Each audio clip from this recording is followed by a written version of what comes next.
এই লজ্জাশীলতা এখনকার মেয়েদের মধ্যে আপনি আমাকে দেখান। এই লাজুক ভঙ্গিতে হেঁটে আসা মেয়েদের যে হাঁটাটাও পর্দা, মেয়েদেরকে কে বুঝাবে হাঁটার মধ্যেও পর্দা আছে? কে বুঝাবে যে গলার ভয়েসে পর্দা আছে, চোখের চাহনিতে পর্দা আছে?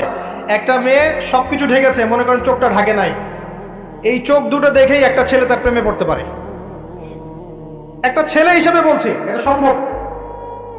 একটা হাতের কবজি দেখে আপনি একটা মেয়ের প্রেমে পড়তে পারেন, ভালো লাগতে পারে, সম্ভব। মেয়েদেরকে আল্লাহ পাক এত সুন্দর করে সৃষ্টি করেছে। আল্লাহ পাকের সবচেয়ে শ্রেষ্ঠ সৃষ্টি হচ্ছে মেয়েরা। মানুষ তো অবশ্যই, তারপরে মেয়ে মানুষ। এই নারী আপনার হয় জান্নাতের মাধ্যম হবে, অথবা আপনার জীবনের সবচেয়ে বড় ফিতনা হবে। কারণ নবী সাল্লাল্লাহু আলাইহি ওয়াসাল্লাম বলেছেন, আমি পুরুষদের জন্য মহিলাদের চেয়ে বড় কোনো ফিতনা রেখে যাচ্ছি না।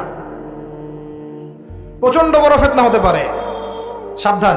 তো এখানে দেখেন মেয়ের হাঁটার বর্ণনা আল্লাহ পাক দিয়েছেন। এখনকার জেনারেশনে মেয়েদেরকে আপনি হাঁটা শেখান, রাস্তাঘাটে, শপিং মলসে, সব জায়গায় দেখবেন গেঞ্জি আর জিন্স আর টি শার্ট পরে, ফর্মাল পোশাক পরে, স্যুট বুট পরে ঘুরছে।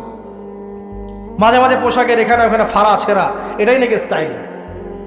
এমন পোশাক পরছে যেটা পরেও দেহের অঙ্গ প্রত্যঙ্গ বোঝা যাচ্ছে, এমন পোশাক পরছে যেটা বাহির থেকে ভিতরের অঙ্গ দেখা যাচ্ছে। অমুসলিমদের পোশাক পরছে, ছেলেদের পোশাক পরছে, এগুলো সবই আখিরুজ জামানের সাইন।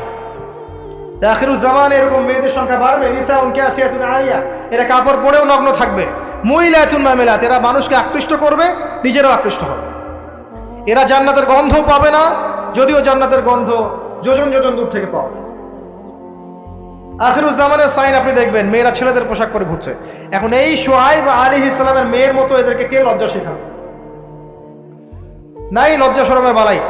স্যার ক্লাস নিচ্ছে, সে গোল হয়ে বসে আছে, কোচিং করছে। টিচার গায়রে মাহরাম, সে ক্লাস নিচ্ছে, পড়াচ্ছে, গোল টেবিল করে বসে আছে মেয়েরা। দেখবেন কারো গায়ে হিজাব নাই, সালোয়ার কামিজ পরে ক্লাস করছে এবং দেহের অঙ্গ প্রত্যঙ্গ বোঝা যাচ্ছে। এবং কোনো কোনো সময় দেখবেন টিচারও সুযোগ নিচ্ছে, গায়ে হাত দিচ্ছে, বলছে ও তো আমার মেয়ের মতো। হ্যাঁ, আমরা তো ইউনিভার্সিটিতে পড়েছি।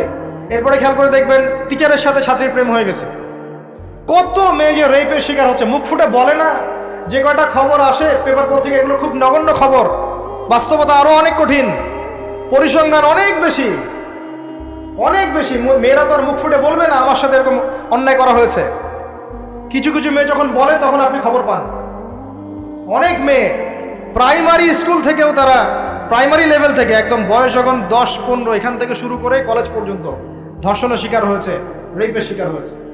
গার্লফ্রেন্ড বয়ফ্রেন্ডের দ্বারা বা টিচারের দ্বারা, কোনো কোনো ক্ষেত্রে চলতে ফিরতে গুন্ডা মাস্তানের দ্বারা এটা হচ্ছে।